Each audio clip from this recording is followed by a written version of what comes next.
Bismillahirrahmanirrahim. Alhamdulillahirabbil alamin. Materi kita kemarin sampai di tawakal. Apa itu tawakal? Siqatul qalbi bil wakilil haq. Ya, bihaisu yaskunu alil idrob, merasa nyaman, merasa tentram hati kita dengan wakil yang benar, yaitu Allah Subhanahu wa taala. Adapun dari sifat wakil kemarin sudah disinggung di dalam kitab Qomit Tughyan, ya, karya Syekh Nawawi, bahwa mewakilkan itu terbagi tiga. Untuk kita dua saja. Ada yang mewakilkan masih ada dalam keraguan. Ada seperti mewakilkannya seseorang kepada orang lain. Mewakilkan, tolong beliin kendaraan motor, mereknya ini, harganya ini, warnanya ini. Ya, si fulan, katakanlah si A mewakilkan kepada si B. Nah, saat mewakilkannya ini pasti ya ada keraguan di dalam artian kira-kira bisa nggak ya dia dapat, kira-kira cocok nggak ya, mesinnya dia paham nggak ya, masih ada keraguan. Kita pun yakin, tapi mewakilkan kepada itu pasti sudah percaya, tapi kenapa masih ada keraguan? Sama halnya dengan manusia terhadap Allah yang levelnya masih bawah.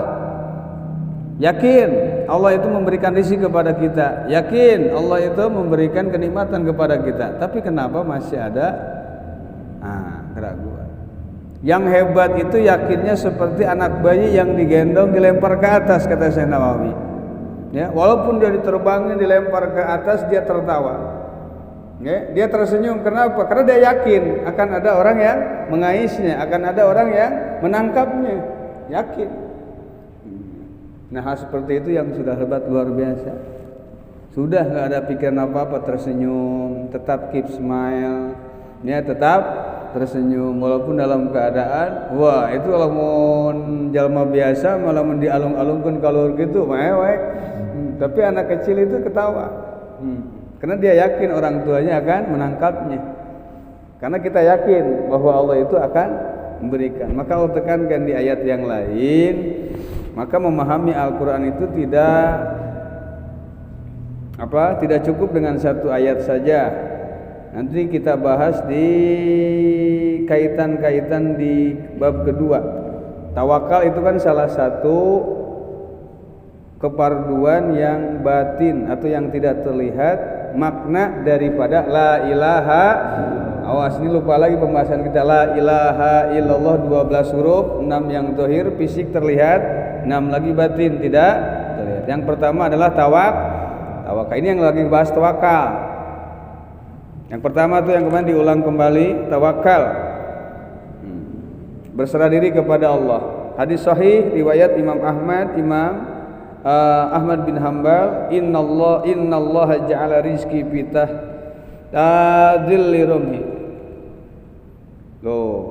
Jadi Allah menjadikan rezeki ini ada di bawah ujung tombak, di bawah tombak. Jadi harus ada ikhtiar. Nanti ada di atas pangkat daripada tawakal adalah yang kedua, tafwid. Tafwid itu apa? At-taslim lillah fi jami' umuri wa huwa a'la minat tawakkul. Berserah diri kepada Allah di seluruh urusannya. Urusan apapun yang berkaitan dengan manusia, baik itu dengan Allah, manusia semua diserahkan kepada Allah. Nah, berserah diri ini berarti dinamakan tafwid. Tafwid itu lebih tinggi derajatnya dari tawakal. Tawakal masih ada ikhtiar. Walaisal muradu bit tawakal tarkul kasbi bil kulliyah. Yang dimaksud dengan tawakal bukan berarti harus meninggalkan pekerjaan keseluruhan, tetap perlu ikhtiar kalau tawakal. Tapi kalau tafwid beda. Nah, seperti kisah seseorang yang nyemplung atau masuk ke sumur kering, ya, sumur kering yang dalam, dia tidak meminta pertolongan kepada siapapun karena dia pangkatnya sudah mufawwid atau orang yang menyerahkan diri kepada Allah. Karena dia yakin inna sholati wa nusuki wa mahyaya wa mamati lillahi rabbil Sesungguhnya salatku, hidupku, matiku semua milik Allah. Rek paeh-paeh aing di jero, moal nelpon aing. Dulu mah enggak ada telepon. Moal ngawa minta tolong Mas, saya tetap akan di dalam sumur ini. Sekiranya memang saya sudah harus mati di dalam sumur ini, itu sudah takdir saya. Kalaupun ada orang yang melintas, saya tidak akan pernah memanggil berteriak minta tolong. Coba bayang, sampai kadinya itu namanya tafwid, berserah diri kepada. Jadi ketika ada seseorang ini masuk ke dalam sumur kering, jadi saya teringat dengan kisah Nabi Yusuf alaihissalam dalam surat Yusuf. Nabi Yusuf itu kan seorang nabi yang memang memiliki kelebihan. Ketika beliau masih kecil, ya, beliau bermimpi ada bulan bersujud kepadanya. Kemudian diceritakan, dikisahkan kepada orang tuanya yang memang kebetulan nabi juga. Ya, nabi siapa? Nabi Yakub. Maka di saat itu pun mendapatkan prioritas dari seluruh anaknya. Ya, beliau itu memiliki saudara kandung banyak. Ada 11 sebenarnya, tapi beda ibu. Yang seibu sebapak itu cuma satu, namanya Bunyamin. Bunyamin, bukan Bunyamin, Bunyamin. Ba nun ya, alif mim nun, Bunyamin. Cuman di kita itu n sama y dibilangnya n. Sanyo bukan sanyo, sanyo, sanyo. Kita bilangnya sanyo apa sanyo? Nah, sanyo. Tanya direkturnya dah. Yang benar sanyo apa sanyo? NY Bunyamin, jadi Bunyamin. Bunyamin. Kalau di bahasa Arab jelas beda. Nah, memiliki atau mendapatkan prioritas keunggulan dari orang tuanya. Sudah, jangan kau katakan kepada siapa-siapa. Tapi kakaknya ini. Jadi ketika seseorang mempunyai kelebihan, punya prioritas dari seseorang, ini sudah jadi hukum alam, dalam Al-Quran pun ada. Pasti akan ada orang yang iri dengki. Makanya kata Rasul, likulli dzi ni'matin mahsud. Seseorang yang memiliki kenikmatan itu pasti ada orang yang hasudnya. Nabi Yusuf alaihissalam, beliau memiliki kelebihan karena memang akan menjadi calon nabi karena sudah diketahui oleh ayahnya.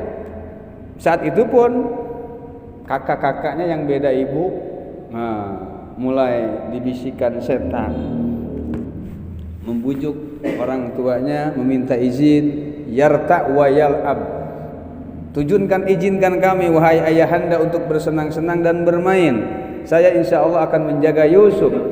Maka Yakub mengatakan dalam Al-Quran, Allah firmankan dalam Al-Quran, aku khawatir Yusuf itu dimakan oleh serigala.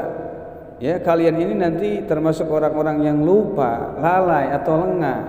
Tidak Abi, insya Allah. Kalaupun memang Yusuf hilang, kan kami masih ada. Memang tujuannya untuk mencelakai Nabi Yusuf alaihis. Sebenarnya Nabi Yakub tahu saja. Cuma di sini kan skenario sedang dimulai. Semua itu ada sebabnya loh. Allah bisa saja menyelamatkan Nabi Yusuf saat itu. Tapi ini perlu diketahui bahwa hal apapun perlu adanya ikhtiar perjalanan dalam kurung proses. Allah bisa saja memberikan kepada Nabi Muhammad SAW harta yang berlimpah, kemudian nikah tanpa harus kerja dulu ke luar negeri, tanpa harus menjadi karyawannya siapa? Khadijah. Tapi itu kan menjadikan sabab bahwa memang cinta itu butuh pengorbanan. Di situ banyak. Jadi kisah-kisah dalam Al-Quran memang menginspirasi kita. Di setiap seseorang yang memiliki kenikmatan pasti ada yang hasud. Ya, makanya hati-hati. Banyak orang yang ngintai kita ketika kalian mendapatkan kebaikan atau kenikmatan. Hati-hati. Itu selalu ada, karena memang sudah disabdakan baginda Rasulullah, setiap seseorang yang memiliki kenikmatan pasti ada orang yang hasud. Tapi jangan takut, al hasud la yasud. Orang yang hasud itu tidak akan pernah jadi kepala. Rizqul hasid lil mahsud, bahkan rizkinya dia seharusnya ke dia, jadi balik ke kita yang dihasudin. Orang yang hasud itu rizkinya malah akan berkurang. Tapi kalau kita kuat, justru kita akan menjadi pemenangnya. Keluar sebagai the winner atau sebagai pemenang. Ya akhirnya endingnya gimana Nabi Yusuf? Kalau dikisahkan ya terlalu melebar, karena kita sedang menceritakan takwin, berserah diri kepada. Kalau kalian pengen cerita Nabi Yusuf, kisah Nabi Yusuf, baca Al-Quran. Aing teu ngarti nya ceurik we. Kosarua ngadenge lagu Inggris mewek maneh kos nu ngarti. Padahal teu ngarti. Mas sedihnya Masnya? Sedih. Laguna teu ngarti aing. Pengen sedih ngarti. Saat Aisyah ditanya oleh para sahabat bagaimana akhlak baginda Rasulullah, baca saja Al-Quran, kata Aisyah, kana khuluquhul Quran, akhlak Rasul adalah Al-Quran. Maka dalam nasyid-nasyid oleh para ulama-ulama pakar kasidah, maka beliau menyanjung Rasulullah, anta nuskhatul Quran fika suratul Rahman. Kau ini salinannya Al-Quran wahai Rasulullah. Salinan Al-Quran adalah Rasulullah, cetakan Al-Quran adalah Rasulullah. Jadi yang masuk nyemplung ke sumur tadi, sumur sama halnya Nabi Yusuf. Nabi Yusuf kan akhirnya dicemplungin ke sumur kering. Pilih jabi itu sumur kering. Nah biarkan saja. Nanti ada orang yang ngambil dia, nanti dijual dengan harga yang murah, bi samanin bahsin. Harga yang murah, harga yang di luar rata-rata. Ya. Tapi ada satu riwayat juga di dalam kitab Bada'i'us Zuhur, Nabi Yusuf itu kan tampan, tapi saat itu dijual dengan harga yang murah, dirham-dirham yang memang di luar harga standar. Saat itu memang pernah Nabi Yusuf katanya berkaca, bercermin. Ketika melihat wajahnya ini, saya tampan sekali. Alhamdulillah, jika saya menjadi seorang budak, maka tidak akan pernah ada yang berani untuk membeli saya, saking tampannya saya. Ada rasa itu saja di dalam hatinya. Tapi saat itu kan belum jadi nabi. Kalau sudah jadi nabi enggak ada rasa ujub, takabur, ria dan lain. Nah maka saat dia mengatakan seperti itu, kebuktiannya beliau itu dijual hanya 5 dirham saja dengan harga yang murah. Ini adalah pesan moral buat kita, bahwa kita itu jangan ada rasa takabur, asa aing gitu, siapa gue loh. Apalagi yang sudah membawa bapak-bapaknya, laisa minna itu. Man tafakhara bi abina. Itu. Saya tanya apa bapak aing? Lu enggak tahu bapak gua, kapten. Kapten bola. Bukan kapten polisi. Jangan, ya. Sudah, jangan sifat ananiyah. Apa ananiyah teh? Kedewek-dewekan. Namun kedewek-dewekan teh kumaha aing we panghebatna. Itu namanya ananiyah. Nah, anak paling hebat gua. Paling hebat, yang lain salah. Yang lain enggak benar. Yang lain enggak sobar, yang lain sombong, gua enggak. Ya ngaku enggak. Pokoknya ananiyah sifatnya, enggak boleh. Tafwid. Nah, orang yang nyemplung ke sumur ini enggak jauh beda kisahnya dengan Nabi Yusuf alaihi salam. Ada yang lewat, ada suara orang jalan, dia enggak teriak. "Woi, tulungan!" Enggak. Ya, tidak seperti seorang prajurit yang nyemplung di sawah itu kisahnya tuh yang terjun payung. Terjun prajurit ABRI dari mana? Dari barat Spanyol atau dari Inggris, terjun payung di perkampungan atau di pedalaman Indonesia. Begitu nyemplung ke lumpur di sawah, ya kan? Maka dia berteriak hep hep gitu. Terdengar oleh nenek-nenek yang sedang nyangkul sama kakek-kakek, "Mas hep hep." Bukan ditolongin, kata nenek apa? Ngahep hep sia didinya. Hudang sorangan goblok. Padahal hepnya minta tol, lain ngahep hep bahasa Sunda, Mas. Ngahep hep teh ngahenen mah ngap-ngapan, cincing. Salah komunikasi deui. Akibat apa? Akibat ngapa? Baik, kembali ke kisah yang tadi. Akhirnya dia enggak minta tolong, enggak teriak. Tolong saya, tidak. Sampai akhirnya ada seekor singa yang besar, sebesar singa ini. sebesar singa. Kakinya ini diulurkan ke bawah. Tujuannya dia untuk mencari makanan. Nah, saat itu kan kemudian si sumur itu merasa sedikit gelap. Nah, jangan-jangan ini ayah akan menolong saya. Ini adalah pertolongan dari, masih suasana kan terang, agak gelap karena yang menutupi sebagian. Dia belum nengok ke atas. Ketika dia matanya mulai nengok ke atas, kalau bahasa sekarang anji, anjar, goblok. Sugante jelema padahal kaki singa. Tapi saya yakin ini adalah pertolongan dari Allah. Kalau sekiranya memang saya harus mati dimakan singa, ya saya sudah mati. Kalau saya tidak mati, ya berarti memang umur saya belum waktunya. Makanya saya dulu waktu kecil ingat suka tebak-tebakan, coyo kodok apa yang kelindes teronton tapi nggak mati. Ada yang jawab kodok ajaib, tapi yang benar adalah kodok panjang. Memang belum waktunya itu jawaban yang ilmiah dan sesuai dengan dalil. Kodok panjang Udah, jangan panjang-panjang. Nanti kalau komen di rumah saja kau.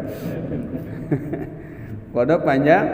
Kalau memang saya harus mati di dalam sumur, ya sudah, memang nasib saya. Kalau saya memang harus mati dicengkram oleh singa, maka saya harus mati. Tujuannya, akhirnya dia pun bergelantung megang kaki singa. Kaki singa pun si singa pun nggak tahu kalau di bawah itu ada orang. Dia niatnya untuk mencari makan. Kalau mencari ucing mah kok koreh mas di pasir gitu lain rek modal lain. Ya, begitu diangkat, ya, dilempar ke atas, maka si singa pun melihat manusia kaget. Manusia melihat si singa pun merasa kaget. Si singa berlari ke arah barat, si orang tersebut pun kaget berlari ke arah timur. Akhirnya orang tersebut terlepas dari cengkraman singa dan selamat. Masih panjang. Orang siapa itu? Orang yang berserah diri kepada, yang jelas happy ending lah, termasuk Nabi Yusuf yang akhirnya diangkat menjadi bendahara di kerajaan. Yang sampai kemudian endingnya, kalau didramatisir banget, bukan mirip film India Kang Rustam. Nanti ini akan bertemu dengan Nabi Yakub alaihi salam saat diberikan jubah. Kisahnya panjang ya. Saya tahdusan bini setiap kali saya membaca surat Yusuf, kenapa? Air mata saya tidak tertahan. Sedih. Sedih, coba bayangkan. Ada saja makhluk Allah memang yang tergosok dengan apalagi pas pertemuannya dengan Nabi Yusuf, pertemuan dengan orang tuanya. Bayangin sampai orang tuanya ini buta, nggak bisa lihat. Saking rindunya nangis setiap hari merindukan calon nabi.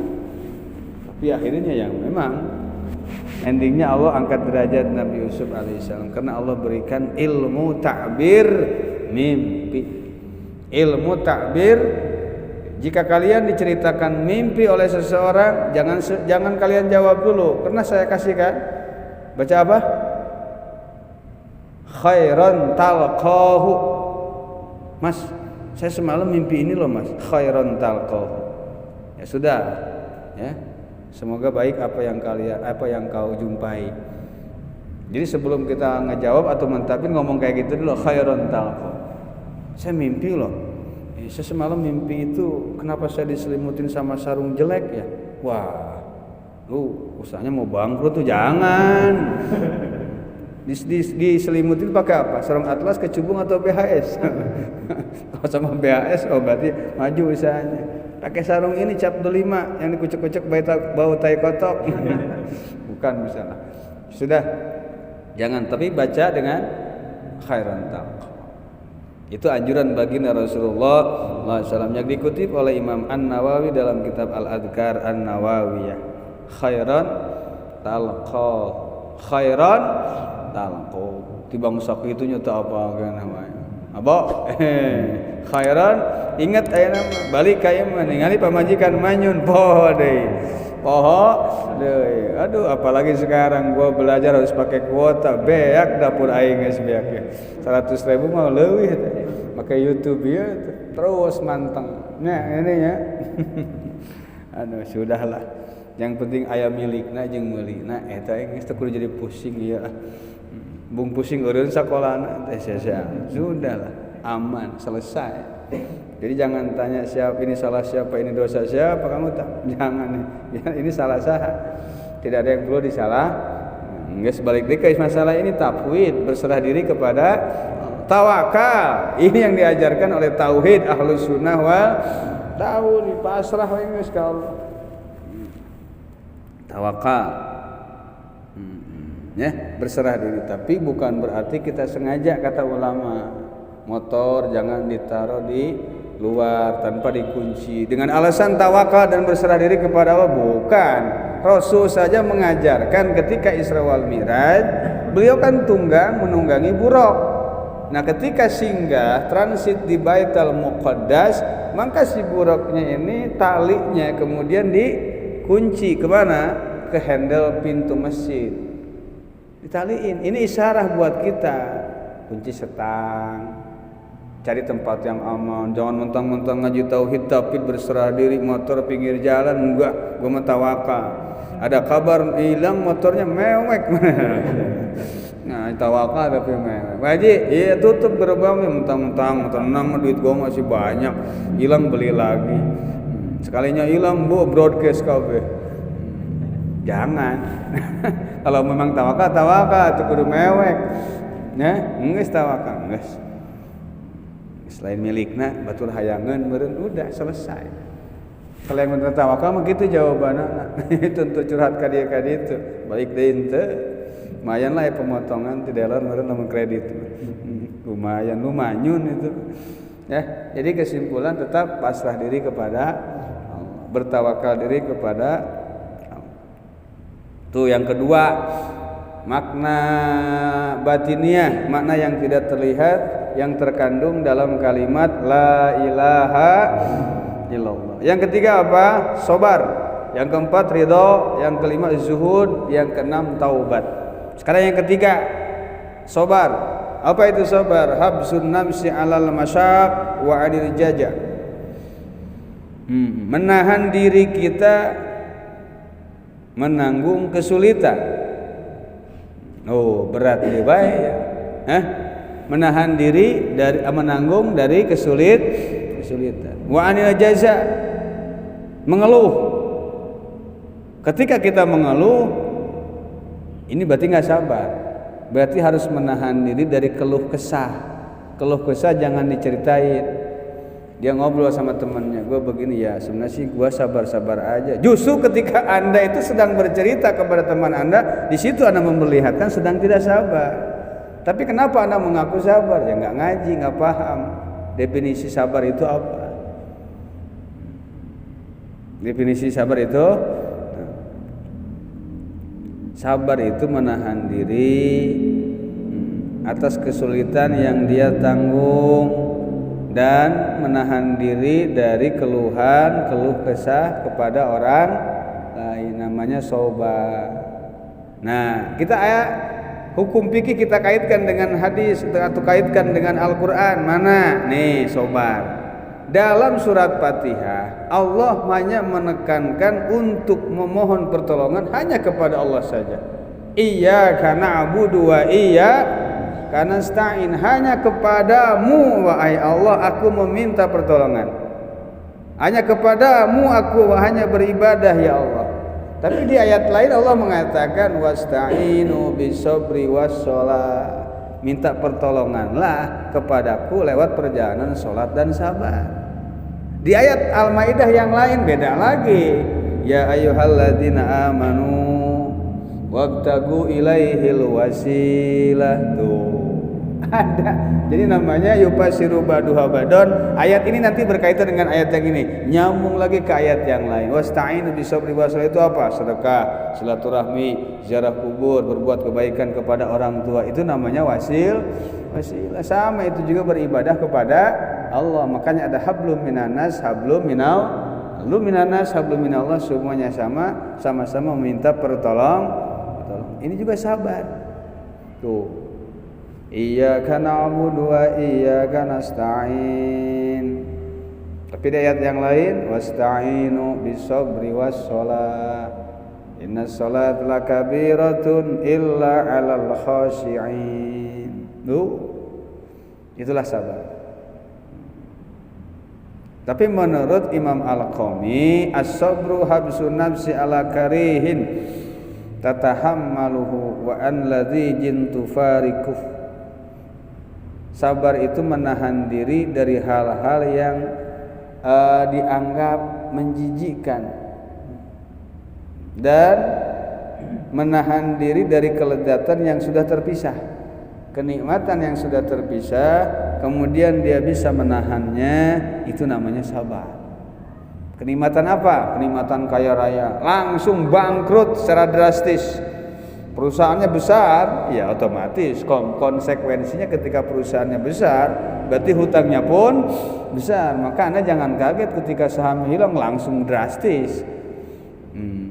Ya saya nggak punya duit. Lihat dulu orangnya nggak punya duit itu bukan kayak kita ambles BAKB.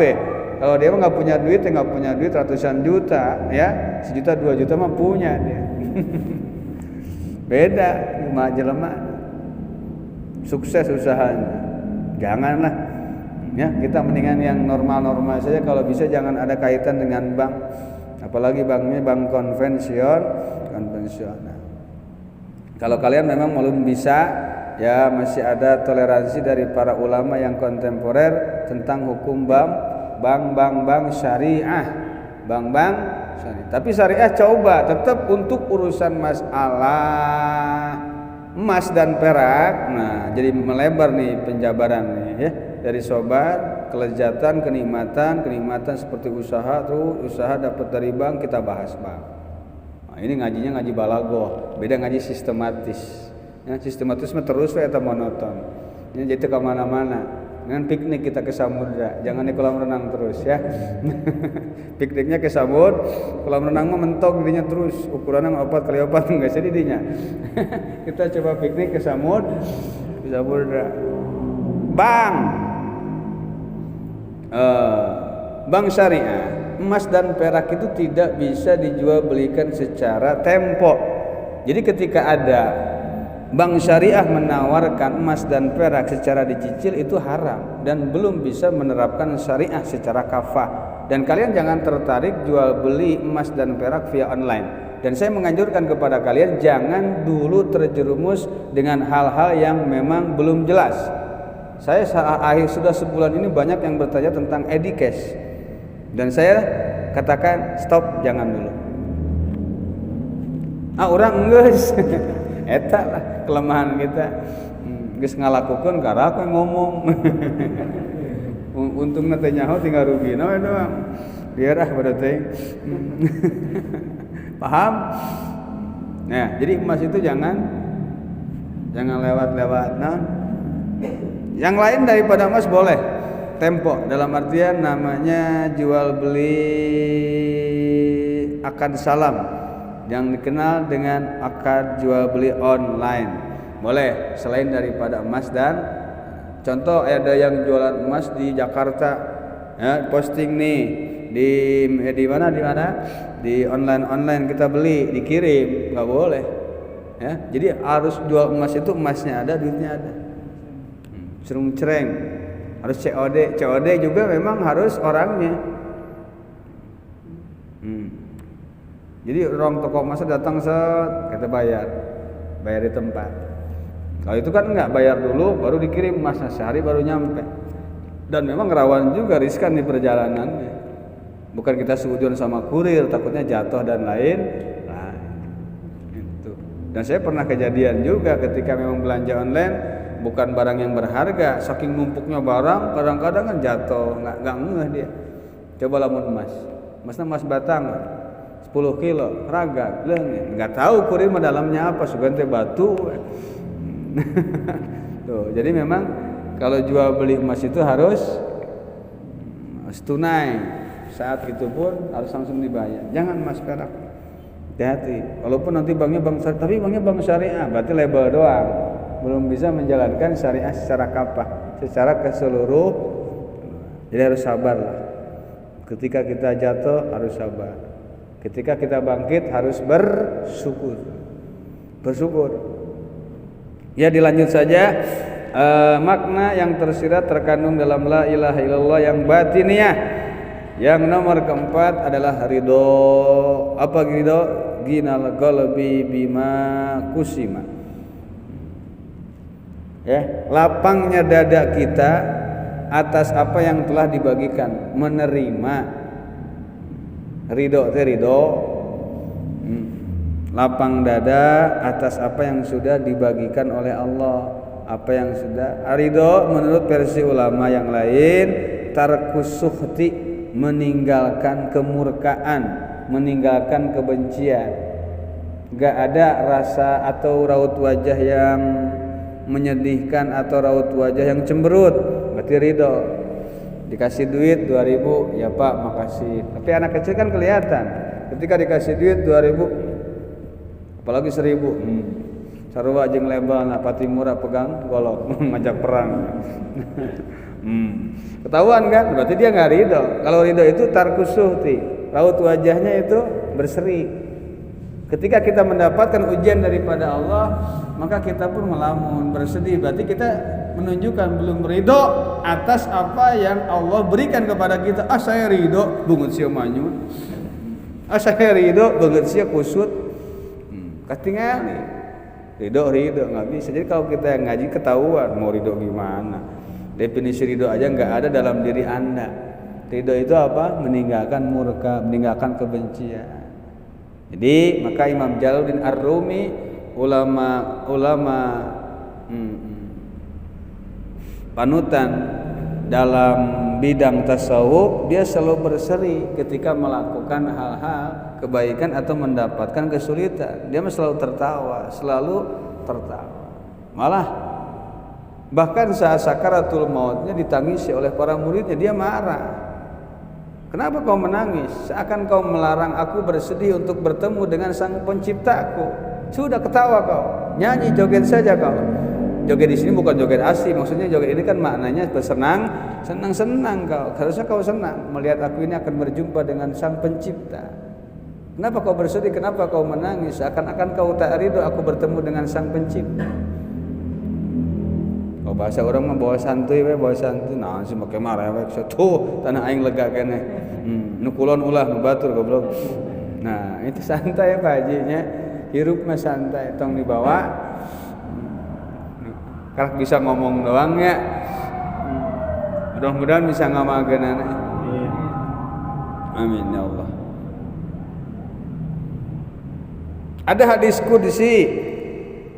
Ada hadis qudsi yang dikutip oleh Imam At-Tabrani dalam kitab Al-Mu'jam Kabir. Man lam yarda bi qada'i wa lam yasbir ala bala'i wa lam yaskur ala nu'ama'i falyattakhid rabban siwa'i. Kalau dalam kitab Bidayatul Hidayah itu ala ni'ami ya. Barang siapa yang tidak ridho atas kepastian yang telah aku berikan, tidak sabar atas bala yang aku timpahkan, tidak syukur atas nikmat yang telah aku berikan, maka kata Allah, falyattakhid rabban siwa'i, cari lu Tuhan selain gua. Begitu kata Allah tentang. Kalau lu memang enggak ridho ke gua, enggak syukur atas nikmat gua, cari lu Tuhan selain gua. Begitu tantangan Allah dalam hadis qudsi. Ya, hadis qudsi itu hadis yang diriwayatkan dari Jibril langsung ke Rasul, namanya hadis qudsi. Yang nomor kelima, makna yang terkandung dalam la ilaha illallah adalah zuhud. Ini sulit. Apa? Zuhud. Zuhud itu alla yakuna bima fi aidinas awsaq minhu bima indallah. Jadi tidak lebih percaya kepada yang dimiliki oleh manusia melebihi kepercayaannya terhadap Allah. Jadi dia lebih yakin apa yang dimiliki Allah daripada apa yang dimiliki oleh manusia. Ini kita masih jauh. Walaysa zuhdu huwa tarkul halal wa idaatul mal. Kalau dijadikan huwa dhamir fasalnya, walaysa zuhdu huwa tarkal halal wa idaatul mal. Yang dimaksud zuhud itu bukan berarti halal ditinggalin, menghambur-hamburkan harta ditinggalin, tidak. Boleh kita bermegah-megahan dengan harta, tapi tujuannya adalah untuk ibadah. Boleh. Jadi beginilah contoh. Zuhud ini lebih mempercayai, tapi buktinya kita lebih meyakini apa yang dimiliki manusia daripada Allah. Contoh, Mas atau Kang Denny tiap hari ada yang subsidi orang konglomerat sebulan sekali lah 10 juta. Gabut namanya. Apa gabut? Gaji buta. Itu bahasa singkatannya apa? Karso, karep sorangan, kumaha dewe, kumaha gabut, gaji tiap bulan dan tidak pernah meleset. Bahkan mungkin seminggu sekali 2.500.000. Saya yakin akan keluar kalimat ini dari Kang Denny. Pak Haji, misalnya ngasihnya Pak Haji Nur lah.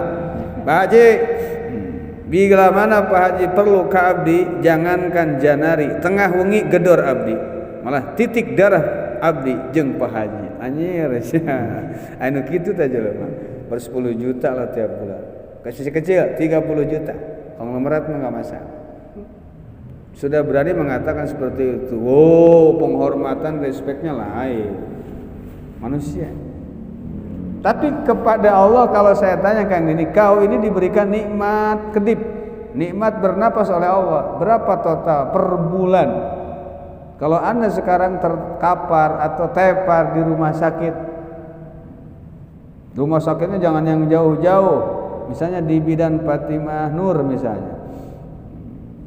misalnya nih, sebulan berapa harus bayar? Rumah sakit Azra BMC berapa harus bayar rumah sakitnya saja? Belum oksigennya, belum alat-alat yang lain. Pernahkah Anda bersyukur kepada yang memberikan nikmat kedip dan nikmat bernapas? Jadi Anda lebih percaya kepada manusia daripada apa yang dimiliki oleh Allah. Saya belum bisa gitu, berarti Anda belum zuhud. Berarti kita belum zuhud. Lebih percaya ke manusia, tapi ke Allah mah, ya Allah, aku serahkan semua, inna sholati wa nusuki wa mahyaya. Cek Allah, modus ya. Ngojo bahasa mana? Mun bahasa Spanyol mah cungur doang sia. Jatuh. Inna sholati wa nusuki lillahi rabbil alamin, cenah jeung aing. Katanya buat saya, hidupmu matimu. Badul. Berarti ya berusahalah. Mudah-mudahan beres pengajian kita sedikit, jangan banyak, sedikit aja dulu, sedikit meningkat ibadah. Proses pelan. Yang terakhir diringkas saja berkaitan dengan waktu, ya, yaitu taubat. Nanti kita bahas ulang taubat, syarat-syaratnya nanti ada 3, ya. Mudah-mudahan kita termasuk orang-orang yang bisa mengamalkan zahir wa batinan makna daripada la ilaha illallah Muhammadur wallahu a'lam bishawab.